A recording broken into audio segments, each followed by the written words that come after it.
Bigyan ng Alliance of Concerned Teachers ng bagsak na grado ang Administrasyong Marcos sa unang 2 taon nito pagdating sa sektor ng edukasyon. Sinabi nila yan ilang araw bago ang ikatlong State of the Nation Address ng Pangulo. Para sa detalye, nagbabalita mula sa frontline si Laila Pangilinan. Laila, bakit ganito ang binigay na grado ng Alliance of Concerned Teachers? Mga gago yung mga yan Talagang gano'n na ibibigay niya. Critically unsatisfactory ang performance ng Marcos administration. Ang pangakong dagdag sweldo raw para sa mga guro o kampanya na uwi umano sa barya-baryang umento.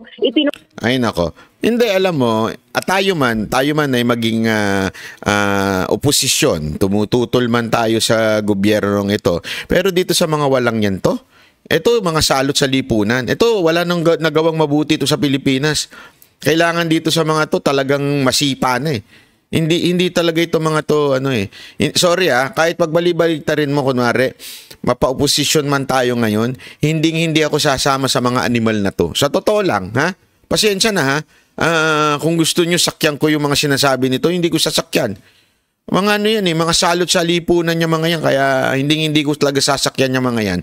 Pasensya na, pero wala naman nakitang matino ito mga ito kahit sa ang gobyerno, kasi yan naman talaga ang gusto nila madagdagan ng mapalitan itong gobyerno to, kasi gusto nila si Joma yung humandle ng gobyernong to Act Chairperson Vladimir Ketua ang dita mula sa Philippine Statistics Authority o PSA na halos 11 milyon ang out-of-school youth o tinatayang 25% ng kabataang Pilipino. Sa pag-upo raw ni bagong Education Secretary Sonny Angara, mamanahin daw nito ang anilay masalimuot na kalidad ng edukasyon at papasanin ang hinaing ng mga grupo pagdating sa sahod. Pananawagan din ng grupo na kung maaari ay wag na munang ituloy ang matatag curriculum na sisimulan sa darating school year sa mga piling paaralan. Anila 1 linggo bago magpasukan, parang mga estudyanteng nagkakraming daw ang mga guro dahil sa training nila para sa naturang curriculum. Gayon pa man, looking forward daw ang Alliance of Concerned Teachers sa pag-upo ni Angara bilang Education Secretary dahil una nang nagmungkahi ang senador ng salary upgrade para sa mga guro noong 18th Congress. Muling nirefile ito ni Angara sa 19th Congress at nakahain pa rin sa Senado ang panukalang batas. Nikki? Laila, gaya nga ng mga nakikita natin noong nakaraang mga taon at kasunod nga ng mga hinaing na nabanggit, may plano nga ba itong Alliance of Concerned Teachers na magprotesta muli sa SONA ngayong Lunes? Oo, gaya rin ng mga nakaraang taon, Nikki, wala rin pagbabago yan. Sasali raw ang grupo sa mga kilos protesta sa July 22 para raw yan mapaigting pa ang panawagan nila for substantial salary increases, mas mataas na budget para sa sektor at proteksyon ng kanilang mga karapatan. Pero alam mo ba, Nikki, bago yan, mag-zumba daw muna sila sa Quezon City Circle bago ang kanilang Solidarity March sa July 22. Nikki? Maraming salamat, Laila Pangilinan. Mga kapatid, ako po si... Ang daming pautot, talaga magsusumba pa. Alam nyo, kayo, bago kayo magsalita ng ganyang kadami-dami, ayusin nyo muna yung ninyo, yung pagiging convicted child abuser ng isang kasamahan ninyo. 'Di ba?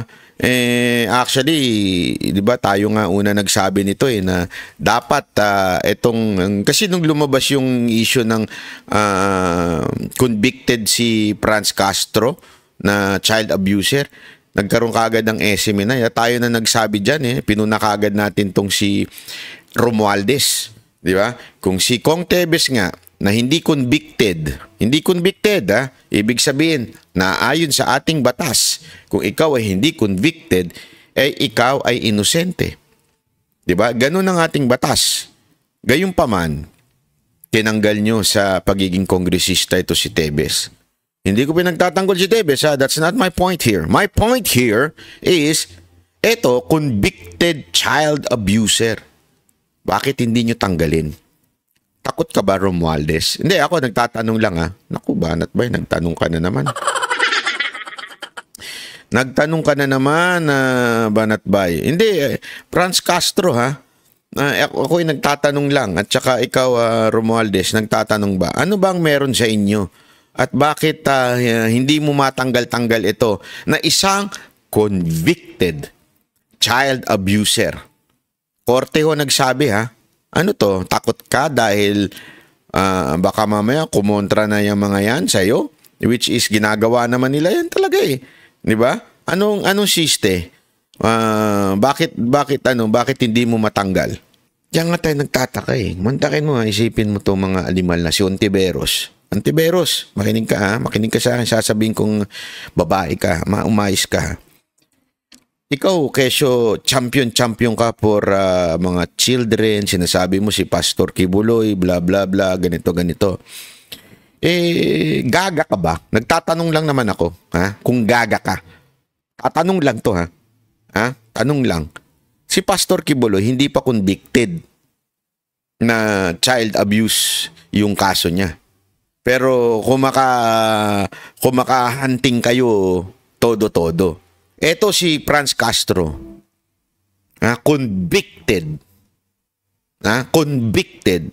Ibig sabihin, siya ho ay hinatulan na ng husgado. Bakit di mo makundina? Akala ko ba labang ka ng mga nagcha-child abuse? Bakit di mo mapuna-puna itong si Franz Castro? Gaga ka ba? Nagtatanong lang. Nagtatanong lang po ako ha. Hindi kasi, hindi mura yun ha. Baka akala ninyo mura yung salitang gaga. Iba, may meaning po yun. Sabihin, di ba ho? Kasi anong kalokohan po yun? Sorry ha. Anong kalokohan po yun? Yung mga nagkukondena, ikaw, Abalos, isa ka pa. May paganyan-ganyan ka pa. Child abuser yan eh. Mga ganun-ganun ka. Child abuser yan eh. Hindi pa naman convicted. Again ha. Let's ilagay natin sa tamang konteksto to. Ilagay natin sa legal term. Hindi pa ho siya convicted. May appeal pa. Actually, hindi pa nga appeal eh. Hindi pa nga talaga nahatulan ng husgado. And yet, pag ganun-ganun ka pa. Mga ganun-ganun ka pa, Abalos. At sinasabi mong, dapat ba, huli na yan, nanginginig ka pa, para kasi gadun. Di ba? Bakit ito? Wala kang i-make dito sa isang convicted child abuser. Convicted, Kung talagang, hindi, kasi ang punto natin dito, wala naman sa jurisdiction nila yon. Okay? Dahil, as far as I know, kaya hindi ko siya nakukulong ngayon kasi under appeal pa yung kanyang But, meron na sinabi ang korte. So, if you are really a fighter, ibig sabihin your advocacy is really for children, na yun ang pinalalabas nyo sa media, kaya nyo hinuhuli si Pastor Kibuloy dahil galit kayo sa child abuser. Bakit ito? Convicted, hindi nyo kondinahin. Hindi ko nga sinabing hulihin nyo ikondina nyo lang. I strongly condemn Franz Castro as a convicted child abuser. Why don't you do it? Diba? Alam mo kung bakit? Hindi naman kasi issue sa inyo yung issue eh. Ang issue sa inyo yung tao. Wala kayong pakinabang kay Franz Castro. Diba? Ibig sabihin walang benefit sa inyo. Wala man naniniwala doon sa mga yun eh. Bakit ganun? Kasi dito, may pakinabang kayo kay Pastor Kibuloy. O di kaya, meron nag-utos sa inyo. Gipitin nyo yan si Pastor Kibuloy Diba kasi may kinikwento nga si Pastor. Di ko, naikwento ba nila Boss Dada yun? Feeling ko naikwento nila eh. Diba na gusto talagang kunin ng gobyerno ang SMNI? Tapos hindi pumayag si Pastor Kibuloy. Alam niyo yung kwento na yun? Kinuwento ni Pastor yun eh. Kila Boss Dada, tapos kinuwento ni Boss Dada, tapos ikinuwento ko lang.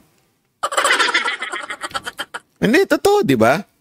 So you're not really concerned of the issue na child abuse. You're just concerned na makulayan nyo ng masama ang si Pastor Kibuloy. Eto nga matatawa ka. Matatawa ka. Alam mo kung bakit? Sabi ni Franz Castro tsaka yung mga lintik na mga komunista na yan.